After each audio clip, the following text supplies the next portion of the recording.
This is the Lydia and Spin with Lydia Lunch. Tim Dahl. God only knows what episode it's getting up there. 174. That's right. 174. Oh, I'm Amazing. good with numbers. Tim, you just got Yes. back. I'm just leaving. How was your tour? Good. I just completed 5 tours in 3 months. I'm feeling a little Back to your fried. back to your old ways. Well, we'll see what that means. But it was good. Wow. We ended in New York last night. We were in Philly the night before. Richmond was really great.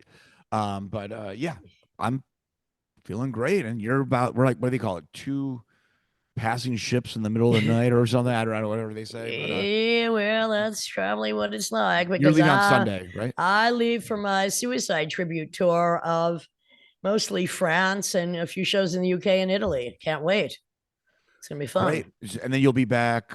What, like December 6th, 7th. Yeah, I'll be back. Okay. I can't wait. And of course, Sebastian Greppo is tour managing the event. So he's fun. very excited, and so am I. It's been a while. He needs to get out of the trap of the university. So I miss Sebastian. So oh, say hi. we Say hi do. for me. Yeah. Well, speaking of mysterious instruments and objects, I love this headline. They made a material that doesn't exist on Earth. That's only part of the story. And what a Okay. great image. All right, so it Wait, sounds but if they made it, doesn't it technically well. exist now on Earth? Hang on. Okay. So here we go. It sounds like the plot of a science fiction movie. Humans are destroying the Earth, gouging huge scars in its crust, and polluting the air and the ground as they mine and refine a key element essential for technological advance. One day, scientists examining an alien meteorite discover a unique metal that negates the need for all that excavation and pollution. Best of all, the metal can be replicated in a laboratory using base materials. The world is saved. All right. Well, this article is obviously a bit ridiculous, but Right. two teams of scientists, one at Northeastern University in Boston, which, by the way, I just came from performing in Cambridge with Mr. Joseph Keckler. That was grand fun. And the Cool. other at the University of Cambridge, how's that for a tie-in in the UK, Yep. announced that they managed to manufacture in a lab a material that does not exist naturally on Earth. Until now, it's only been found in meteorites. So they spoke to Laura Henderson Lewis, one of the professors at the Northeastern team, and she said that the material found in these meteorites is a combination of nickel and iron, which were cooled over millions of years as meteorites and asteroids tumble through space. So that process creates a unique compound with a particular set of characteristics that make it ideal for use in the high-end permanent magnets that are essential components of a vast range of advanced machines, from electric vehicles to space shuttle turbines. So the compound is called tetratanite, and the fact that scientists have found a way to make it in a lab is a huge deal. Now, who's going to get all the money for that? So anyway, if it works in industrial application, it could make green energy technology significantly cheaper.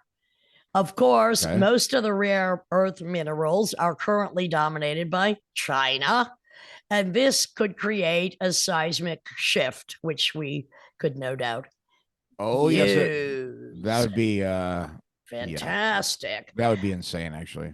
Absolutely would be grand. All right. Well, this is a much less serious. Well, I guess it was serious for someone. Carid Fram, it's got arrested for manslaughter. His son Tristan Fram this is in Australia near Brisbane. Got bitten by a snake, but it wasn't like some insane thing. But it was like, Dad, I was bitten by a snake playing in the yard, and the dad kind of just ignored it. He's like, whatever, let's go to bed. And and then, well, the kid the next day is like really ill and stuff. He's like, get up, just kind of some tough love dad. And then he went to the yard, and there was Tristan dead. Oh, So the father's being charged with manslaughter for just completely neglecting the situation and not taking him to the hospital or anything. He's like, yeah, you know what? do your yard chores or something like that. Yeah, Like, I don't feel good. yeah. Oh, what an idiot. There should be a law. Against fatherhood. No, a law. Yeah. Certain types of moronic behavior. It should be criminal moronic behavior. There'd be no politicians left. Nice. All right. Well, speaking about, I don't know whether this is both deadly. I don't know if this is, well, it would kill a lot of morons. All right. the VR headset designed to kill you. Oculus creator develops a terrifying device that instantly destroys your brain if you die in a virtual game. Nerve Gear device was created by 30-year-old Oculus founder Palmer Luckey. What a great name. The VR headset has 3 explosive charge modules that point at the user's skull. It sounds like scanners. These go off when the user dies during gameplay, killing the user in real life too. Now, this sounds grand to me. It looks, I don't play any of these games. I mean, video game. I mean, you have to be a fucking moron. I guess you're just. Well, the device is not quite finished, and it's likely that he's going to have trouble getting clearance to use it. But so Lucky, who sold his firm Oculus to Meta for $3 billion in 2014 at the age of 21. Damn, I need a date. He said the idea of tying your real life to your virtual avatar was always fascinating. You instantly raise the stakes to the maximum level and force people to fundamentally rethink how they interact with the virtual world and the players inside. Anyway, this is an area of video game mechanics that has never been explored, despite the long history of real-world sports revolving around similar stakes. Oh, this is interesting. I mean, if you want to go there, I mean, why don't you go to virtual reality? Just like get a gun and start shooting around in public, and then the cops will come and shoot you. I mean, well, that's already happening. Yeah, I know, but like, why do you want to do that?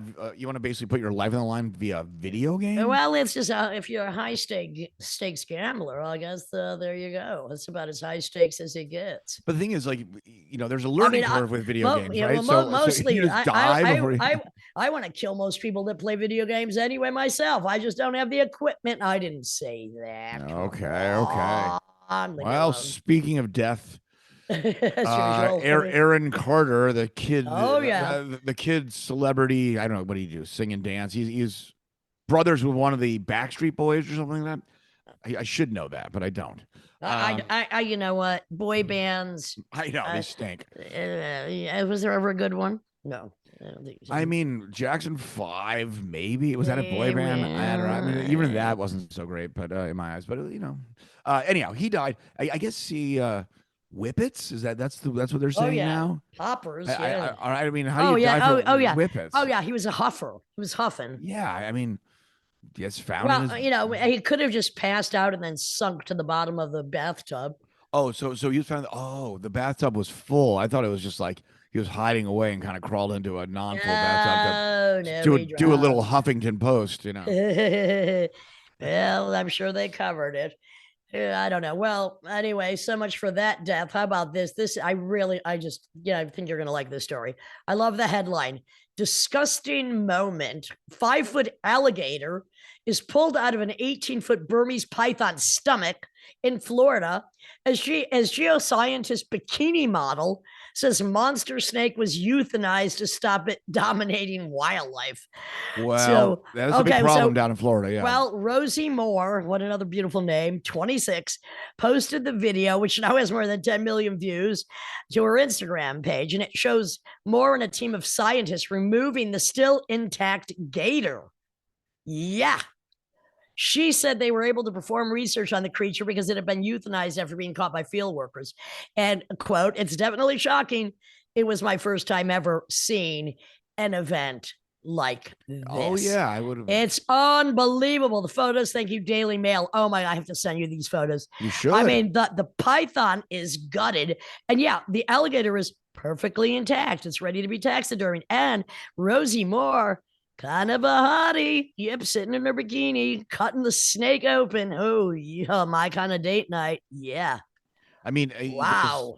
All these kind of exotic animal collectors, I mean, majority of them are down in Florida, at least in the United States. Once that the Burmese python, it's taking over everything. Oh, yeah. And they inevitably escape. Well, and they reproduce quickly, and they're able to camouflage in their surroundings.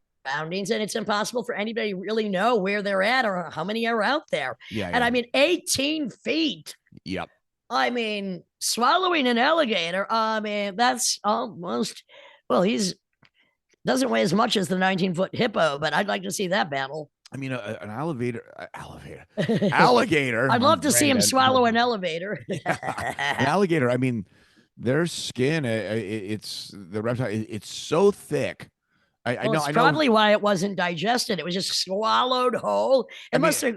I got wait. Did it go in snout first or tail first? Well, I gotta that's what I'm look at saying. this. Because usually the way like a constrictor snake will just kind of smother you and suffocate you. Yeah, yeah, But like an alligator's like that's like armor. Like I mean that thing yeah. must have been strong as shit. I mean Oh I my know John God. Roberts, the cocaine cowboy, talked about when he was a Doberman or something as He had protection. a Doberman for the Doberman. Well, yeah, and so basically he lived in the swamps outside of Miami, and an alligator came, and the dog was like barking, trying to bite the alligator, and basically it Whoa. ran off, and all its teeth were still stuck in it, and it basically Ow. he had to get the dog dentures, basically.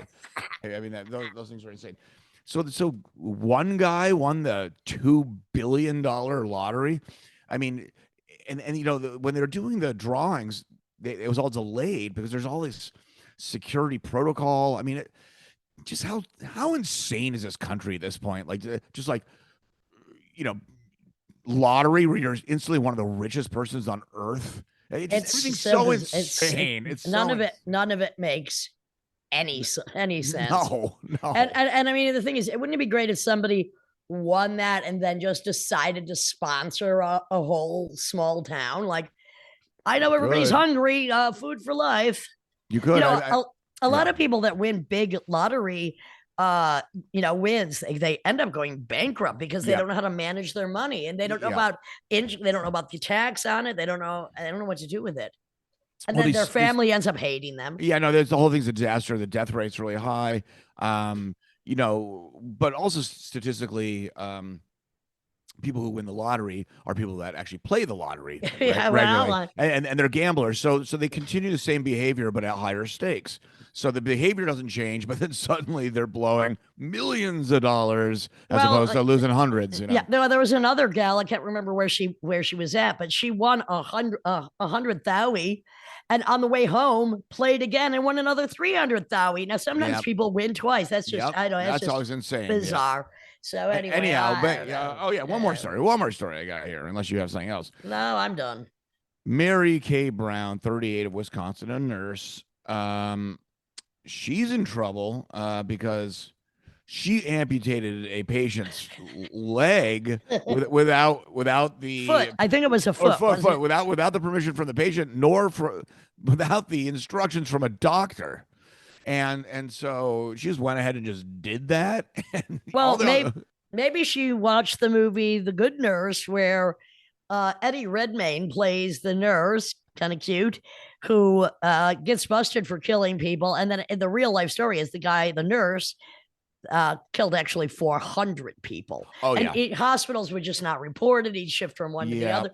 I mean, it's like the Vatican or bishops or priests with pedophilia, and they never report it. And it's going on and on. With the hospitals, it's a little complicated because there have been multiple serial killing doctors and nurses who give lethal injections in the IV and all this stuff. What happens is because just lawsuits, malpractice lawsuits and all that stuff. I mean, that's really complicated with hospitals and doctors. So what they do is a lot of these hospitals, when they realize like something's wrong with this fucking person, because like wherever they go, it's like Murder, She Wrote, wherever Angela goes, someone dies. You got the baby killers, you got the granny killers, you got average killers. So what they do is they write recommendations to other hospitals for them to leave. That's why they can continue to do it, because they're like, get off my hands. They don't want to be sued. Yeah. Exactly. So it's all fucked up. But but yeah, she amputated the foot. And some nurses are claiming her family had like a taxidermy business. And she was always talking about how she wanted like a human thing. So we'll see if that's just rumor or I mean, of all body parts to stuff, it would not be a foot for me. Exactly. I don't know. Maybe I don't even know what. I don't know the whole thing. I don't know. A bust or a forearm, like in a fist. Anyhow, a really nice leg. There you go. Oh yeah, like a really like you can put stockings on it. I don't know. It's not gonna happen. All right, Tim. You never know. Right. So today we have a very special guest. For sure. A drag terrorist musician, not afraid to be ugly. new album out, very raunchy and quite stimulating, and that would be the unique Christeene.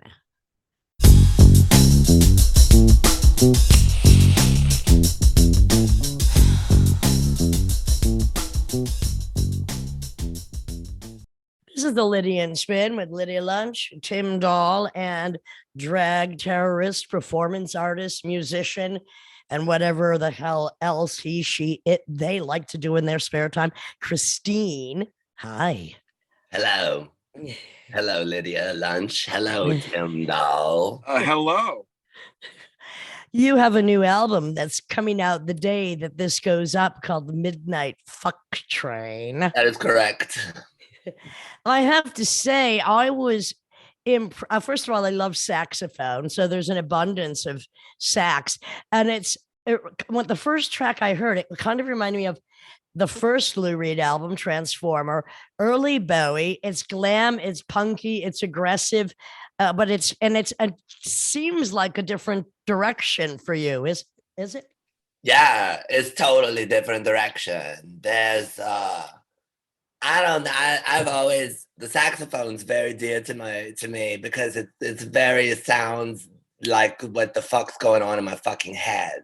Whoa. Okay. And it has so many ways. It can get very smooth, it can get very thick and sexy, but it can also just go fucking batshit. Honking away. Yeah, it can bonkers. Really spread the fuck out of it. And so I find it's a very complex and multifaceted devil machine. And I've been really in love with the sax a long time. And I started hunting for young sax players in New York City. And I finally found two. Do you want to tell us who they are? Yeah. Oh, yeah. It's one of them. And they're both in their 20s, which is great. Okay. One's name's Cold Stone Frazina. Wow. Yeah, no shit, right? A real young, auburn-haired little champion. And then the other one, her name is Thesian, and she's a wild child. And together, alto and a tenor sax. Do you have a preference of between tenor, alto, soprano, baritone? No, fuck no. I didn't even know there was alto and tenors, and I just I just knew saxophone. Okay. I love a woman who knows how to blow hard. Fuck yeah, very with lots of buttons and lots of holes and a spit valve. So I think the machine is primed, and it's yeah. I don't know much about that shit. That's what I like about this world we're in. I just figured out. So you don't even have a favorite saxophone player. In other words, no, all I really know about and think about often is the dude who played with Tina Turner. Okay, what's that guy's name? He was in that movie, The Lost Boys, when they were all. Oh, the muscle guy. Yes. He's got curly hair. He just played at fucking Trans-Pecos. Trans-Pecos, right? Yes, I saw that. And I went, but it was like they were taking a long time, and you know how it is these days. I just left. Honey, I don't frequent that place. Thank you very much. I can't sit around very long these days without getting antsy. So. You get ants in the pants you hardly ever wear. Yeah, exactly. I get the itch. So do you like? Go ahead. Sorry. I was just gonna say that fucker played with Tina Turner for years. Sure. So do you like rock sax? Sorry, because I'm doing this from a van, so light's coming out. Do you prefer rock sax or jazz sax? Is the more famous form of saxophone playing? Do you have I kind of like jazz sax, but then I also just like improvisational mad sax. Like mad sax. I like mad sax, like Laura Palmer in the Woods, kind of fuck your brain mad sax. Whoa. Okay. Improvisational. A lot of my sax player, Cole, is a jazz sax player, and he loves to get the fuck away from the jazz world because they're so fucking strict. And they have all these rules, and it's a lot of men who are kind of just boring kind of dudes following rules. And he gets really tired of that shit. So when he comes, I can relate. Yeah, I hear it. I see a new T-shirt. I do not entertain dudes following rules. Yeah, no soft, boring rules. Well, Christeene, I mean, the thing is, these neo traditionalist jazz players, they're the ones obsessed with the rules. John Coltrane, he broke all the fucking rules. So that's just a different school of sax player. Sometimes you got to go backwards to go forwards. Yes. Hello. Possum your way around. Now, so I was just talking about this punky kind of glam transformer early Bowie track, but you have all different kinds of tracks on this new album, don't you? I mean, you have a piano track. You've got, Yeah. I didn't hear the whole thing. I can't wait. It's coming out today. So tell me a little about, where you're going with these tracks. What was your inspiration? Just expanding your own boundaries, which you already reached beyond the solar system. Yeah, I think I really just like to shit out what is in my head at that moment. I don't give it a lot of strategical thought in terms of how it's going to hit and where it's going to hit. And I don't give a fuck who it's going to hit. It usually, it's got to hit somebody. Yeah, it usually hits really fun, interesting fucking people. And I tend to create really nice relationships with those folks. And I really started to, shit out this music not very long ago. I guess it's like 2009. I'm only like 14 years old. I'm going into my adolescence now, a teenage years. But it was electronic at first. I'm very influenced by cinema over music, and I like soundscapes that are quite, dense and dangerous and have alien sounds that we might not have heard before. So trying to create soundscapes of what's inside of my head and working with fucked up producer people who at the time they were in Austin, Texas. That's where I was living. Okay. And Austin's full of some whack, idiot, dipshit fuckery. And I was there last night. I mean, and you Tim was there last night doing his own version of fuckery. Yeah. Oh yeah. Great show. It's a fun place. And the soil of Austin is littered with the dicks came out of there. It's just some really faggot fucketry coming out. So it's nice. And the butthole surfers or dead nooks and what's it? Gibby Haynes. Haynes. Gibby's all Austin up his ass. We see each other sometimes and wink at each other and no. But in Red Hook. Yes, he's out in Red Hook. Good way to blow his cover. Oh wow, come on. He's kind of out in public. He doesn't care. Oh no, he's out and about. He don't give a fuck. But the music was real electronic and real, basically kind of in the hands of the producer I was working with and the cinematic sounds that were in my head. And then naturally.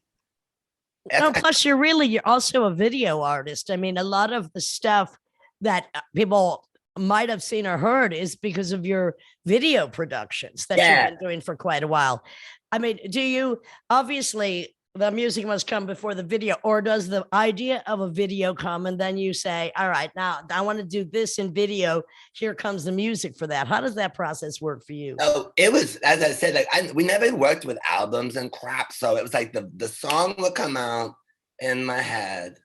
I would produce it very quickly, as you can hear, and then we would immediately make a video for it. And it was just this process, almost like an exercising of madness. An exorcism of madness. Yeah, and once that shit came out, there was never strategy of creating an album. Nothing was ever built and then collected and then shared as I'm doing now, which I really don't like, and I'm kind of fucking over it. These albums, I just like to just serve it to you. But you've been working with the same video artist for most of Christeene's life. Who's that? His name's PJ Raval, and he's from the Philippines, and he's a documentary filmmaker. And he was, again, kind of like the sax man. He was kind of bored with the strict structural laws of film. And whenever I collaborate with people, the most enjoyable thing is they get to break rules that they are trapped in, and I get to kind of expand my idiotic self and my magical soundscapes into your idiocracy. Well, the thing is too, all the videos, I mean, they're all kind of unique to themselves. Again, because it's, I mean, until the few albums and now this new album, Midnight Fuck Train, you are basically a performance artist and a video artist. Yeah, it's it's something that I'm trying to discover. It's something that I don't really understand it, and I don't really like trying to put it somewhere to understand it. It's kind of like it's obviously coming out of me. There's obviously something going on, and all I really try to do is be a fucking vessel for that shit and let that fucking demon jump in and take its time. But I hope to do more in cinematic realms, as I said, because I love them the most. Well, and also, obviously, somehow, darling, you must have been extremely inspired by horror films.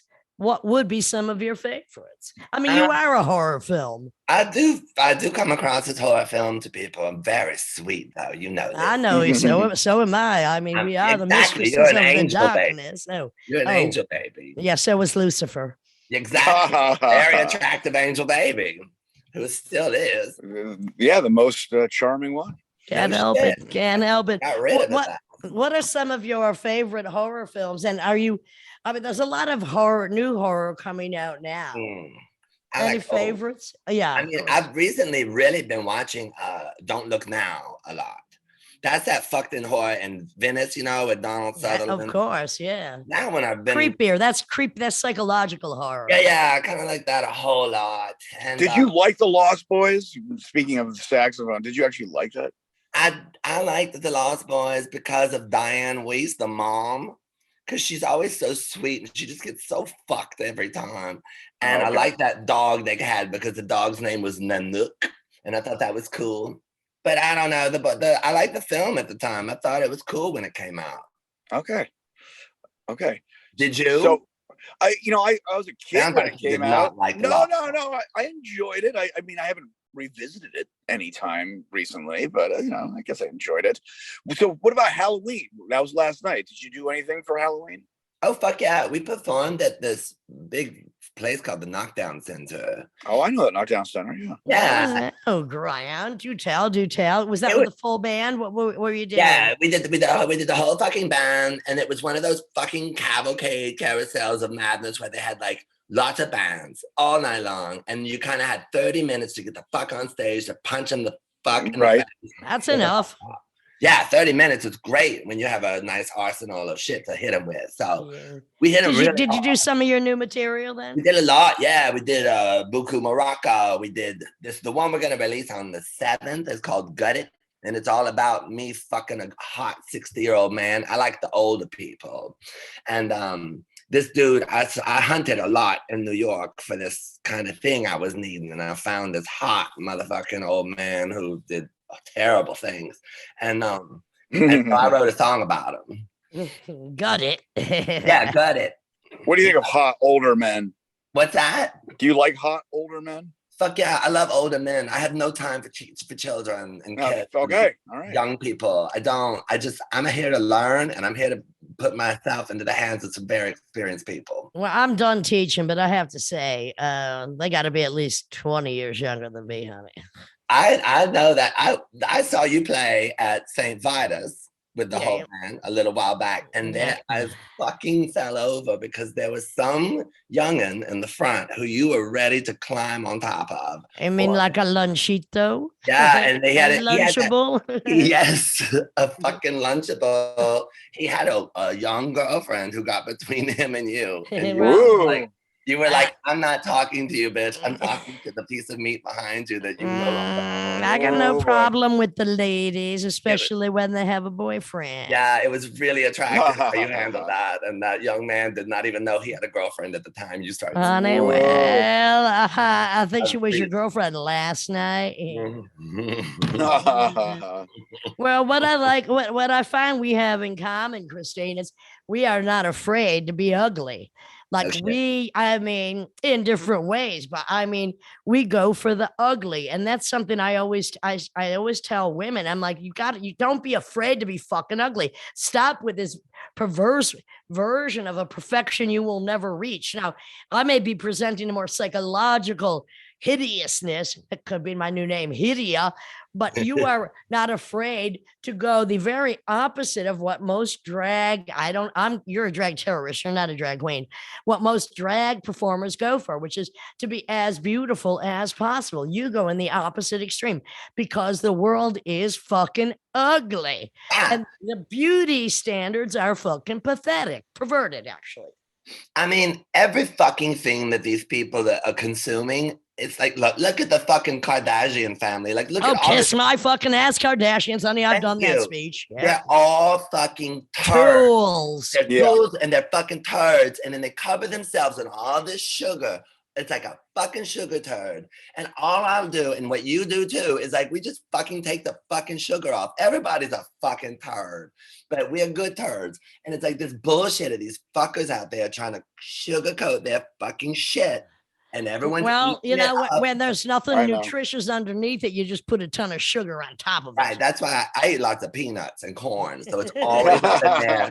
And it's always going to take care of you. Nutrition. Honey, I'll make you cornbread any day of the week, Oh, any me night too. or Do the you- weekend. Do you Trust me, put I do. sugar- Do you put sugar in your cornbread? Very little, baby, but I do put Me fresh too. corn. I put fresh corn. Oh, you do? You're a corn person in the cornbread. Oh, look, I love corn so much. And when I lived in Barcelona, there is no fresh corn. I'd go to a farmer's market in another city. I just pick up a corn cob raw and start eating it like a squirrel. Whoa. Yes. I Christene. love it. You love corn. Christene, do you like to cook? Fuck yes. Cool. We gotta have a bake-off, honey. What are some I of your mean- specialties? I mean, I'm from Louisiana. Oh, well, there you And go.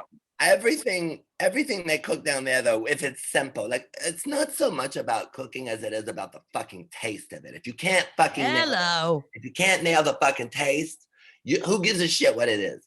And the taste is what triggers your fucking brain and brings you back to that place you need to be. Like I can eat certain things and I'm there immediately. And I think Well, and also to do with the smell of those certain things. I know I lived in yeah. New Orleans for 2 years. I wrote a cookbook, honey. Trust me, I love to feed people because I'm feeding them my DNA. exactly. And it's like you stink your house up with that gorgeous smell. And then you take yourself like this city is a fucked up city, New York City. Sometimes you can't escape it. You're stuck here working your dick off or whatever you do. And you can make a goddamn meal. Like I just figured out how to make gumbo the way that Yeah. like, The but real the way that you're supposed to make it, like the I way know. the relatives and the people That's I know right. make it. That's That right. was one of my greatest accomplishments. I make crawfish etouffee. Oh, like, yeah. I've never Great. fucking had it before. It's See, all I would make when I lived in Spain, I'd make a lot of jambalaya, which is my Yeah. difference between paella. So Totally. I hear you. I'm into the tagine now. That's my latest apply. Tagine? A tagine, the Moroccan tagine. What's the Chicken. tagine? Oh, sweet potatoes, Oh, chickpeas, yes. spicy as hell, ras al hanout. I'll show you some. Fuck time. yeah. That was a Where good where in Oh. Louisiana did you live or grow up? I spent much of my time in this very small fuck town called Lake Charles. Oh, I know it. Yeah. And is that closer to New Orleans, closer to Baton So Rouge? here we go. This is how you do it. Louisiana's in the shape of a boot, right? Correct. Okay, New Orleans is in the toe of the boot. Right. And we're gonna go straight across. It goes start at the toe and we're going to the heel. It goes New Orleans, Baton Rouge, Lafayette, Lake Charles. So near Texas. Yeah, I'm an hour away from that shit fuck toilet, Texas. Ah. Wow. Which Okay, I lived there for 13 years. But I was in Austin, which is like the hippie butthole of the red Right. state. And I I'm love in it. And Houston look, right let's- now. let- I'm in let- Houston right now. Let's face it. Look, Louisiana is the anus of America because the Mississippi just floods all the shit right down there. I It's was just Cancer gonna- Alley, honey. I was just gonna finish a sentence for you because I love doing that to people. It's a very rude trait. But I was gonna say the fucking toilet of the Mississippi, and then not only that, that goddamn intestine is not only there at the bottom of Louisiana, but it's shitting into the toilet, which is the goddamn Gulf of Mexico. Hello. Right. It is a stench pit. And we it's loved so- it. We well, love it though. Come on. Yeah, we still eat oysters from that nasty place. Well, hello. Yeah. Look, let me say this though. Nobody knows unless they've smelt it. Sweet olive tree. That is the most healing smell that I've only smelt in New Orleans. Gardenias, magnolias, and then it's a underground pit of dirty diapers and red peppers rotting. That's what Yeah. you get. Yep, and bodies in buildings that they haven't taken out of yet for 3 years because That's right. they Cockroaches cover in up their the corporate asses. cockroaches in the skulls of dead people. Bubbling Exactly. crude all over the fucking place. Yeah. So, Very romantic. when did you move to New York? So I brought my ass up here in 2019.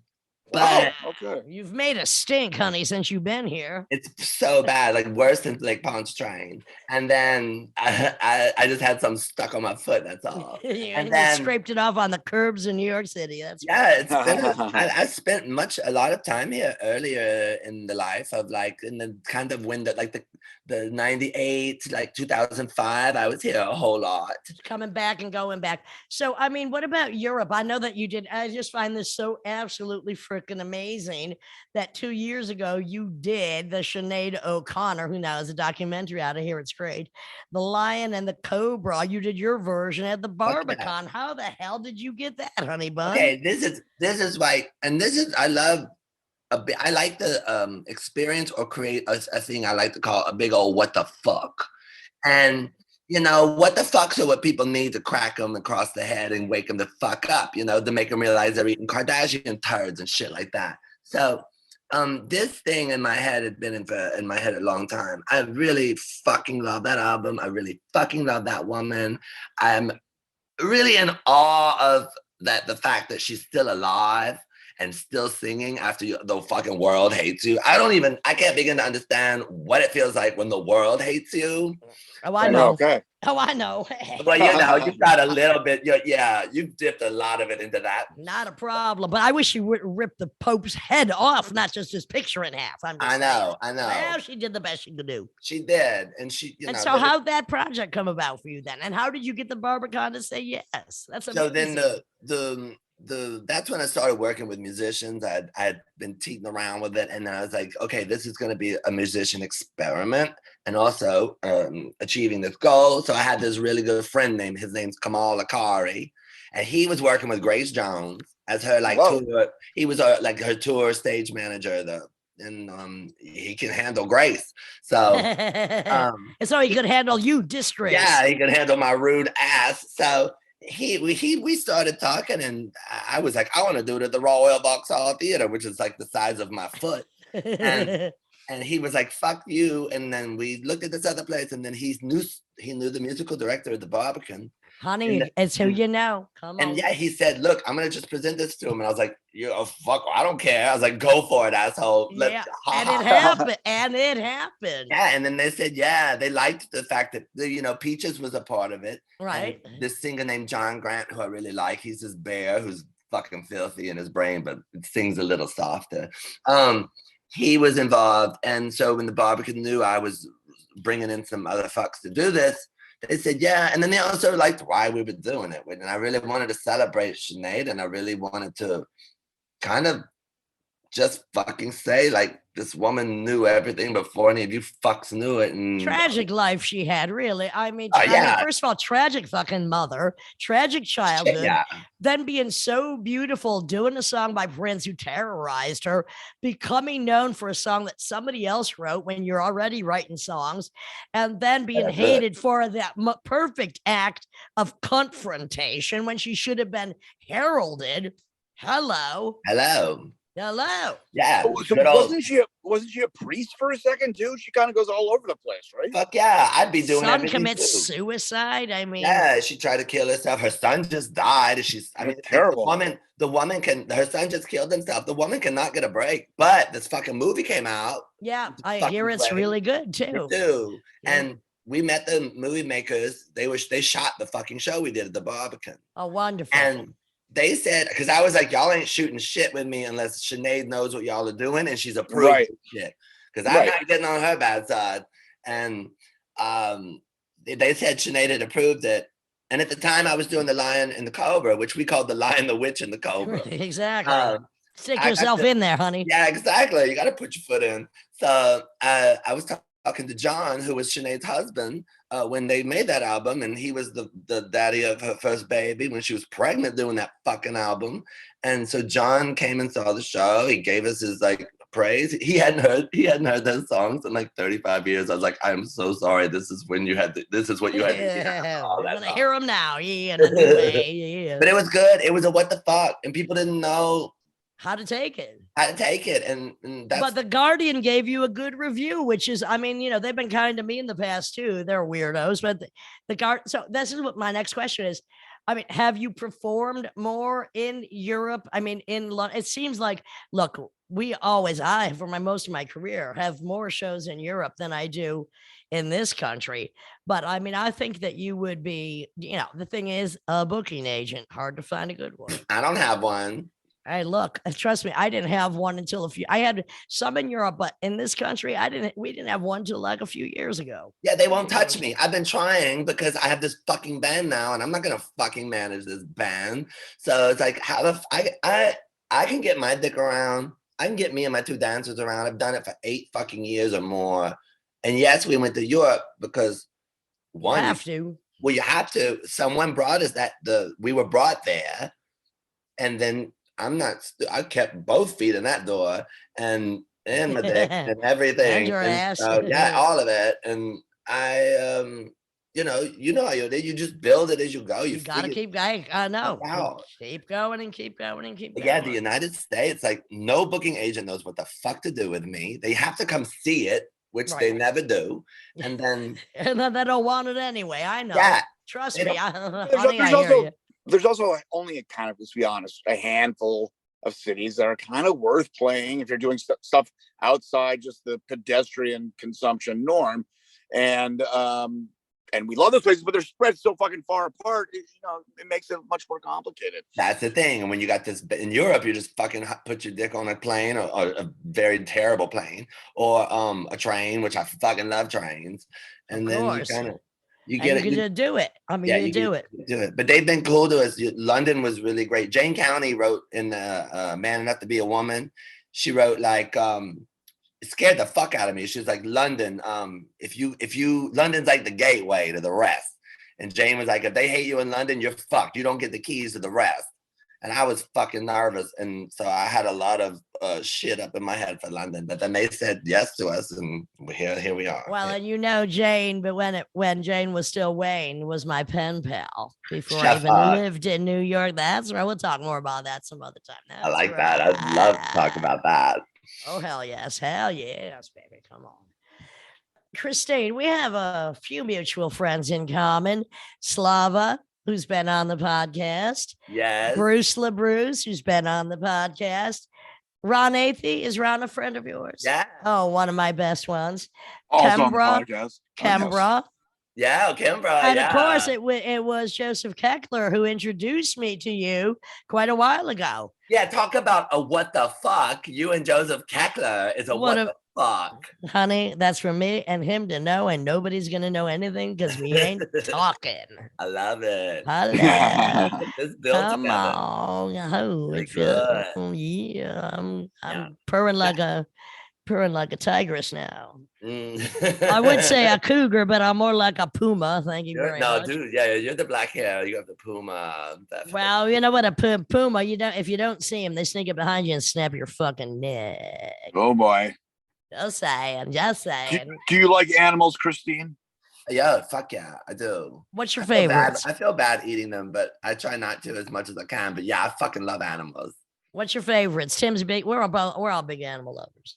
I mean, right now, every time I get a favorite question, I go fucking blank. Just name a few. I mean, I love the octopus, the jellyfish.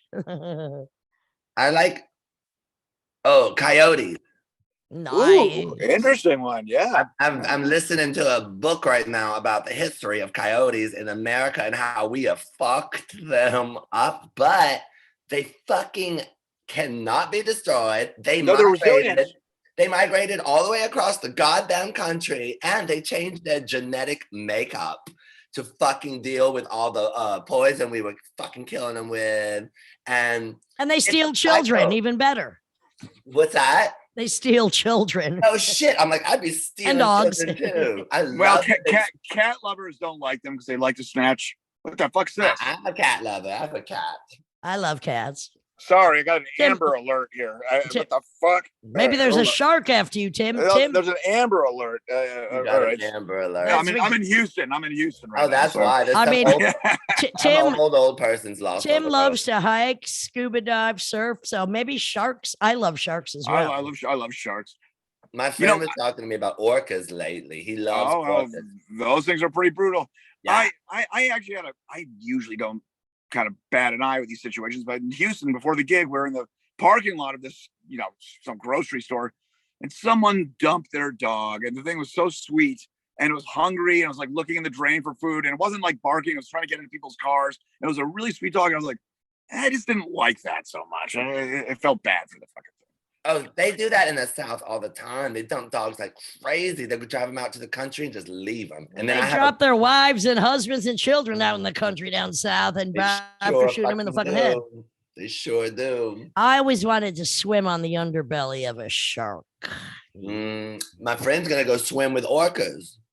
Nice. That seems interesting, and That's how much dangerous. He's a dangerous person. He likes adventure. He gets into wild experiences, and he's like, I've loved orcas my whole life, and I'm gonna fucking fly up to. He's going to another country to do it, to swim with. Where you think? He said South. He said, "Oh fuck, no, not Norway. Norway could be. Norway could be. I think he's going to Norway. That could be. And he's got to wear a fucking pretty insane wetsuit to do that. Ooh, but yeah. It's gonna be Yeah, they'll chilly, kill you. chilly. Oh no. Well, that was just it's so cold. I mean, there's also serial killer whales, like the one that they kept in a fucking swimming pool in SeaWorld. It was pissed. Wow. You put a fucking 30. Can you blame him? Can you 30 blame him? foot Yeah, fucking I'm like, whale in a anytime. swimming pool. Yeah, And we're anytime ready those animals, like when Siegfried and Roy got attacked, I was like, fucking, can you blame them? Like, I have no sympathy when people get attacked by animals. Hey, we're ready to kill him. We're living in an apartment, honey. Exactly. Hello. In this cage of a city where everyone's like on each other right now. Cage of this body is What my about- daily fight. What about when inanimate objects attack? Like someone gets tangled up in a chair or some kind of stuff. What do you think about that? I love it. I fucking love it. There's that very brief, very delicate window of right after it happens. And people kind of go to help, but nobody ever wants help in those situations. Wow, most people are tangled in their own prison, which is an invisible web they have sewn themselves into, and that's what we revolt against. This is what we try to break free. This is why we do what we do. Break out of that web. Break out of that self-imposed or societal imposed prison.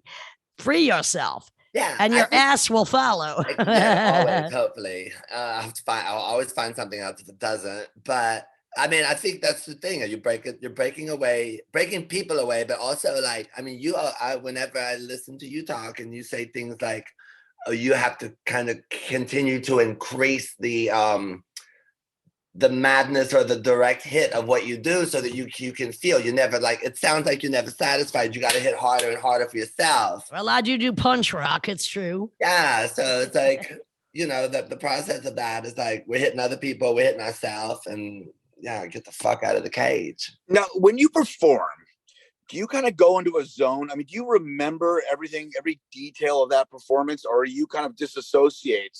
And like, what's your headspace during these performances? Absolute disassociation. I've been doing this long enough and in very different states of mind that I very much trust myself up there. And I've been in states of mind where I shouldn't have been up there sometimes. And I survived. And those were deep in the tour years, like in the Europes and right. We again, another what the fuck, like we ended up at the Edinburgh Festival for like a month performing every fucking night. That's amazing, honey. But it was the most torturous psycho fucking shit I've ever done. They have these seagulls that are screaming in the morning. They sound like babies getting raped. Right. And then fireworks every night going off. And then we would literally, because you asked me if I kind of lose myself. And I very much do. And when you're doing it every night for 30 nights in a row in the same place. It was fucked inside of this castle. So I've learned through those kinds of experiences to trust myself up there.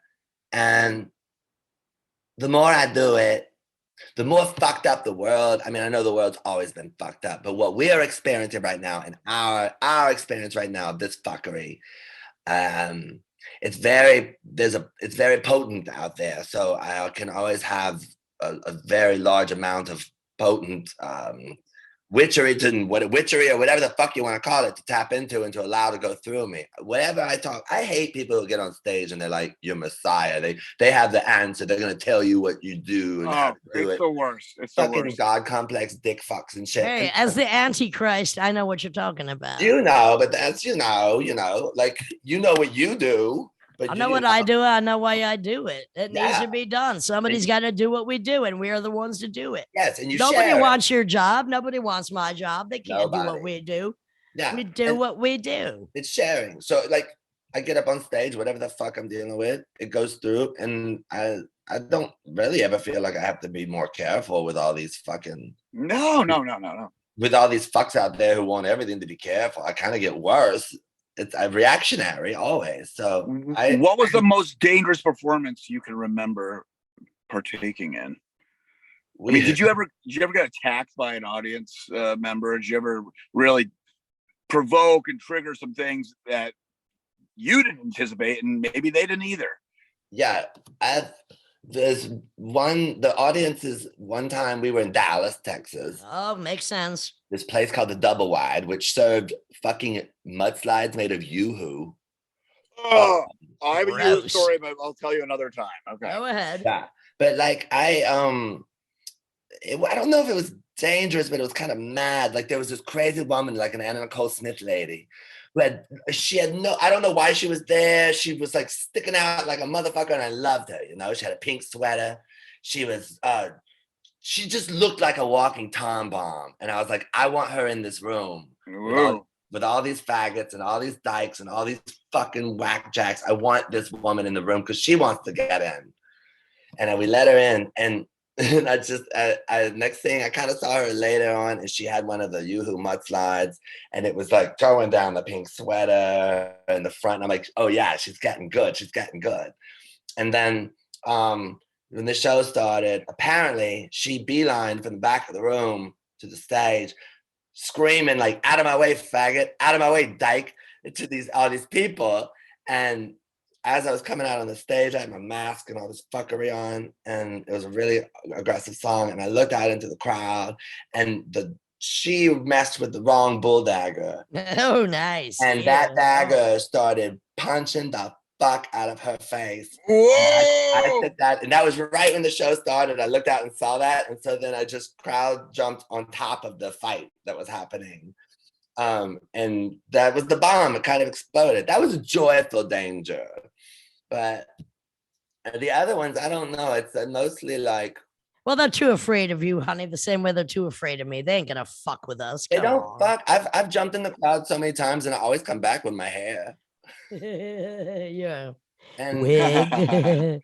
and the I guess the worst. I mean, like Edinburgh was probably the most dangerous place. Like because They drink a lot. Oh, the Scots like to fight. They also like to fight. I got in a fight. I got my first fight, in the world of this in Edinburgh, because every weekend the punters all come, and the jocks and shit. Yeah.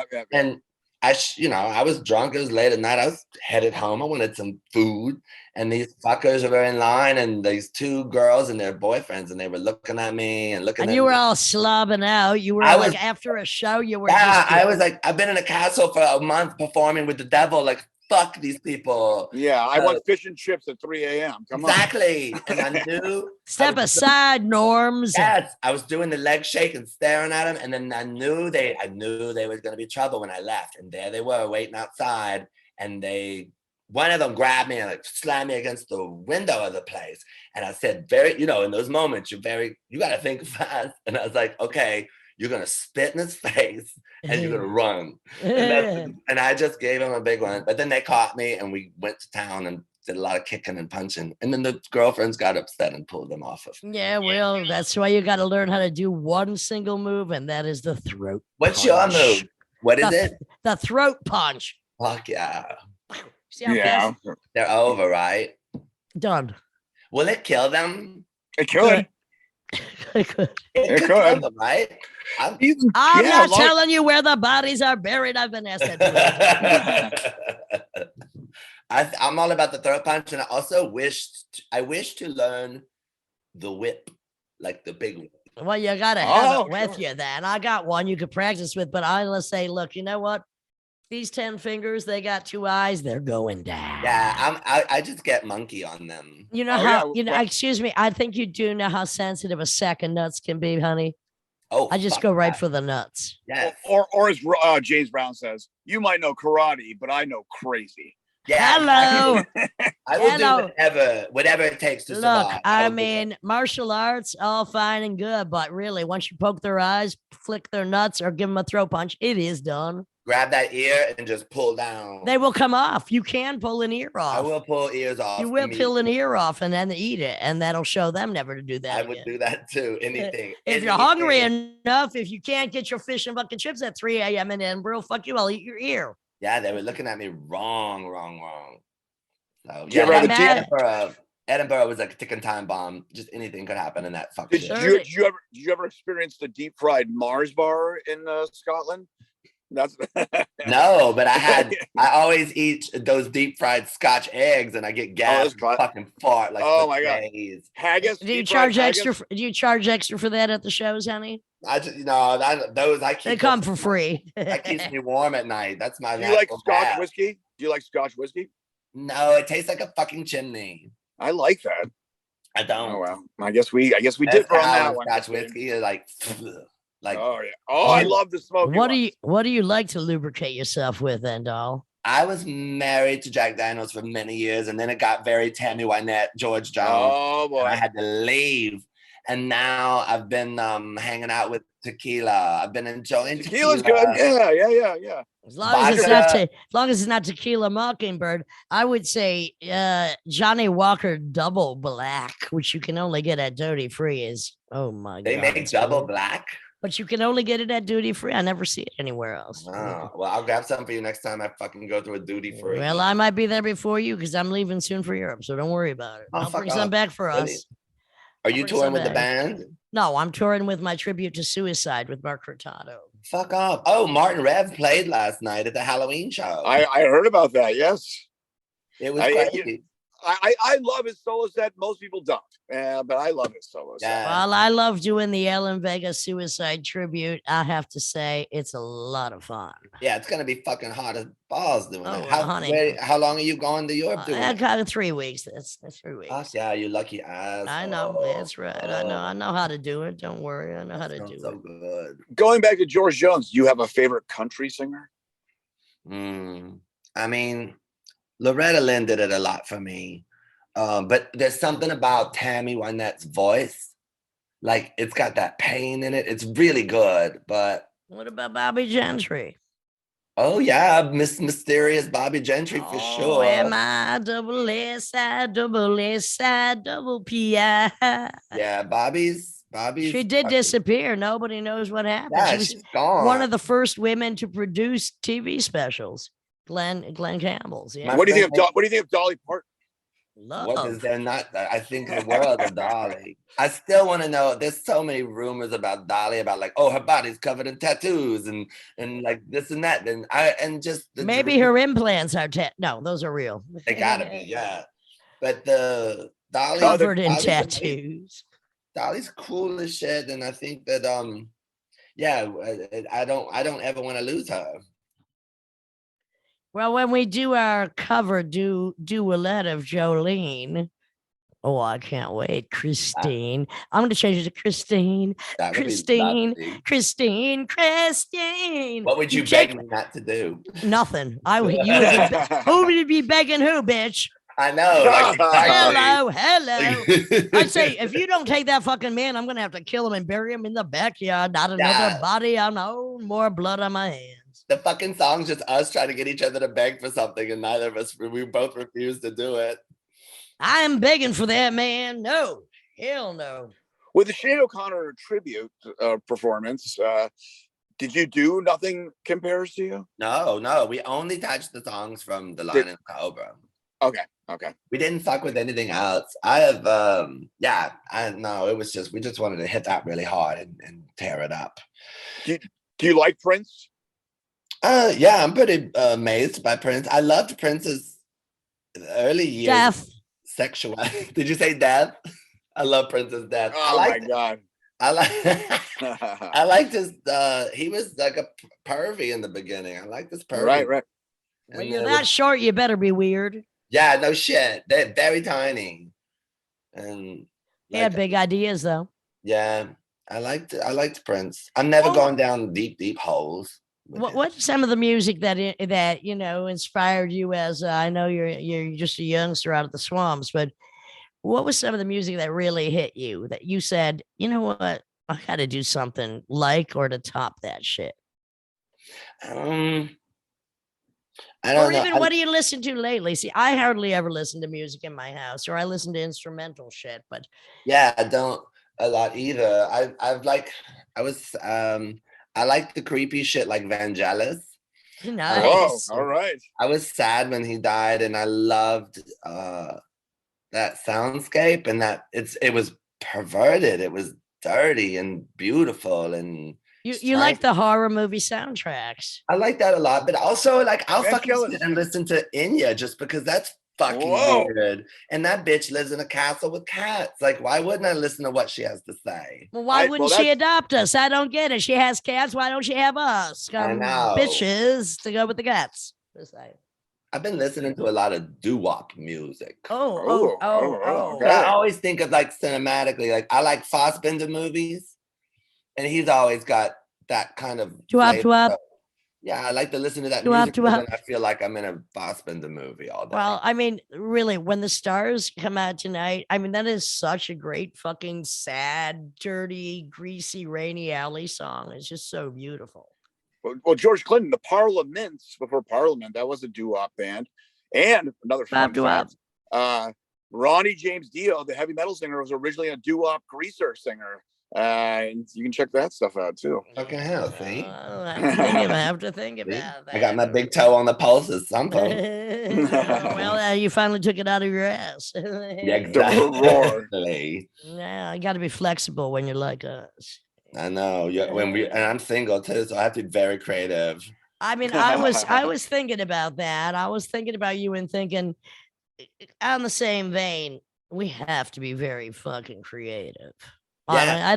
I'm not even talking musically. I am talking our fantasy solo practices, which are just too much for even another person to witness. We gotta, It's a lot. But that's why I like being in this fucking city. It's the buffet. It's like it is a buffet. So whatever's in our fucking sick heads. When you got the bouffant in your head of the buffet, that's possible. Exactly. You can find it out there, and I like taking my time. I don't Are you drinking moonshine? No, but I am drinking out of a pickle jar. I knew you were drinking out of a pickle jar, and that is a big pickle jar. Nah, no, I'm not gonna buy jars. I'm like. You eat pickles, you get a free cup. Hello. And that's also environmentally very sensitive. I mean, you like those pickles big, honey, and I love them. Big and sour. I'm doing bad environmental things. I like to pull balloons out of my fucking ass at the beginning of my shows. Why is that bad? Because I just found out that helium's going extinct. I just found out that whales consume like 10 million pieces of microplastics every day. My balloons that I'm just are going up the whale's mouth. I know. So it's like now I want to start using drones. I did it once at this last show. I tied a drone because I put the balloons on a butt plug, shove it up my ass, walk out on stage, and then I pull the butt plug out and send it out into the room. Right. Now it's drones.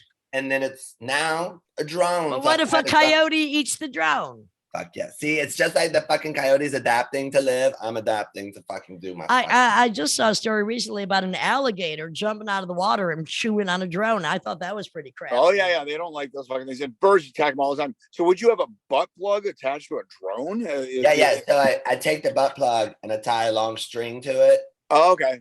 And I usually have about 16 balloons. And then the drone, we tied this really long string, but there were so many frequencies in the room that the drone started getting fucking weird and pissed off.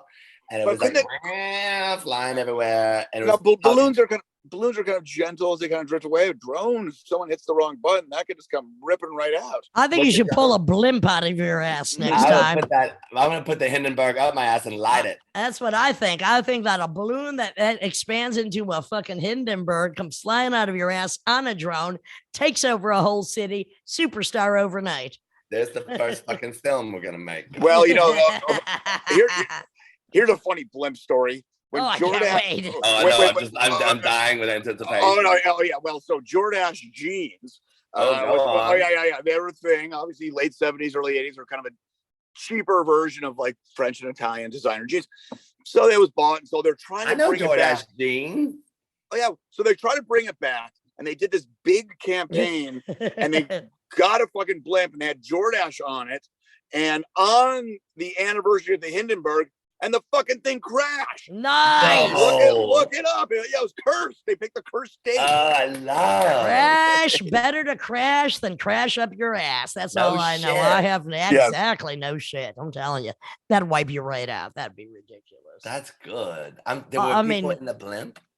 Yes, I think there were. I have to look that up. Tim, like hippos, we have studied blimps in our spare time. We have a lot of driving time, and it's amazing that there are very few blimps. Out there there's not that moment. many. No, not that many. And I've seen blimps in trouble before, like a gusty wind. It's kind of sideways. I'm like, I wouldn't want to be in that. Never. Blimps and like fucking hot air balloons. Who the fuck wants to get in a basket underneath a fucking balloon? No way. Oh, maybe only your butt plugs. That is another. Hang gliding's another one I probably won't touch. Never. Never. Well, we like our danger, but there are some lines even we have to draw, and that would be hot air balloons, blimps, hippos. Although now I'm thinking about it, I might want to swim into the mouth of an orca just for the fun of it. That's what I'm saying. Like, what a way to go. Oh well. Do you think on the history of the planet, hippos ever been in a hot air balloon? Only the baby Pablo Escobar's cocaine hippo who decided to take a ride to get totally out of his mind and fly over the whole planet. Well, considering a grown hippo gets up to 10,000 pounds, I think. Oh, wait, Tim, 19 feet, the largest hippo. Remember? And 10,000 pounds. Y'all really been studying hippos. We had a long ride home one night, and it was 50 facts we never knew about hippos. We have a kind of fetish. Because they're killing machines. And Escobar did have a hippo, right? They have the cocaine hippos. Yes. They're out of control in Colombia. The population's growing considerably in the suburbs of Medellin. Every now and then, like Friday night, the thing comes bolting down the fucking street. I mean, the thing is, it's very hard to cut the nuts off a hippo. I've seen the horse's nuts cut off before. It's a horrible sound. Yeah, I don't want to think about that one. It's really amazingly horrible. Well, I'm not against it. I wouldn't think you would be, Lydia. It's like nuts getting like, it's like a crunchy sound. Well, I had my cat's nuts in a jar at one point, so I mean, what the hell?